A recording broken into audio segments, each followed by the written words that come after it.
I'm Stu Kotler, Managing Partner of Berdon LLP. I am here with Jonathan Iger, who is the CEO of Sage Realty Corporation and the William Kaufman Organization. Hi, Jonathan. Good morning. As you know, the market is different, the world is different in New York real estate than when your grandfather and uncle started, great-grandfather, obviously. What do you see different now, and how are you going to face the challenges? A dynamic, changing workforce. I think it's the two times we've truly seen it, post-World War II, and now with what you want to maybe call the Millennial generation or whatever else you want to call. The reurbanization of today's workforce, particularly William Kaufman, Melvin and Robert as well.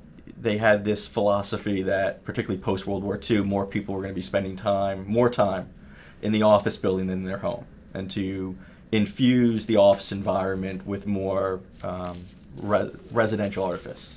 So when we developed 711 3rd Avenue in the early 50s, rather than just hanging artwork, which you see today in lobbies around New York City and around the country, we hired an artist, Hans Hofmann, and commissioned him to create a tile mosaic that wraps around the entire elevator core of that building. Following that ethos, all the way dating back from the late 40s, early 50s, I think it provides us with a tremendous framework to address the changing workforce that we see today. The millennial generation is changing how we develop buildings. It's changing how we reposition buildings. It's changing how retail interacts with its customers. It's changing expectations as you move into properties like ours across Manhattan. We've been undergoing a number of projects. One of them is at our building at 767 3rd Avenue, where the building sets back on the 7th floor. And what we've done is we've built out an amenity space that can be utilized throughout the day by tenants just looking to take a respite from work, to come down and maybe play foosball or work in front of a TV. At the same time, you can come down with a group of friends and play video games or some board games. We have an amazing setback that, again, you can go and have lunch.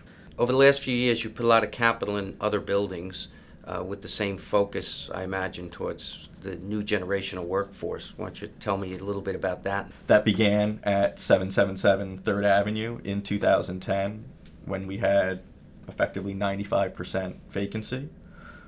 Long-term tenant of ours, Gray Advertising, moved out, and it provided us an opportunity to upgrade base building, add amenity spaces. We went to 747, new plaza, new corridors, new building standards. When you talk about a new plaza, tell me a little bit about what the thinking was with those plazas and the design from the get-go.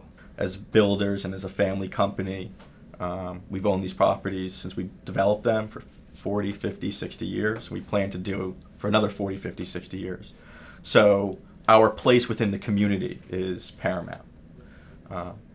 The plaza is the face of our building. It's how people know us. As you look forward into the next 3 to 5 years, how do you see Sage Realty and the William Kaufman Organization continuing to grow? As a property management company, we're always looking to excel in a hospitality-centric approach. So new programs that do that. For the William Kaufman Organization, it's about growth. It's about growth for the next 3 to 5 years. We anticipate to begin investing again, both core plus, and value-added opportunities, particularly in Manhattan.